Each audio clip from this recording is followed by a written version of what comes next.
Енді қазақта мындай сөз бар, бисмилласыз іс қылма деген сөздің басы бисмилля, бисмилласыз іс қылма деген. Содан кейін негізі діни сенімге байланысты, елдің дүние танымына байланысты тілдік ерекшелікте қалыптасады ғой. Қазақта осы бисмилля деген сөз бір істің басы сияқты ол қалыптасып кеткен.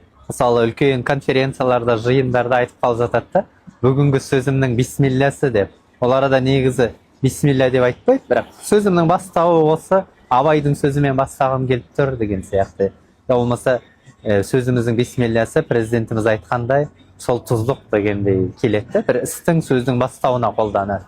Болмаса істің аяғын сөздің соңы Аллаху акбар деп айтады. Мысалы, ұрысып қалған кезде де қайда мен саған тапсырып едім ғой осындай тапсырма. Аллаху акбар болып кетті ме деген сияқты. Бұл нені білдіреді? Қазақ тамақ ішерде бисмиллямен бастайды, Аллаху акбармен аяқтайды ғой, яғни ас қайырған кезде, бата берген кезде. Яғни бізде істің басы бисмилля, соңы жаңағы дұғалар деген сияқты түсінік келеді. Мұндай сөздерді біз күнделікті өмірде кездестіріп қалуымызға болады. Бұрыннан бізде айтылып жүрген қазақ әдебиетінде, қазақ тілінде қалыптасқан сөз тіркестері.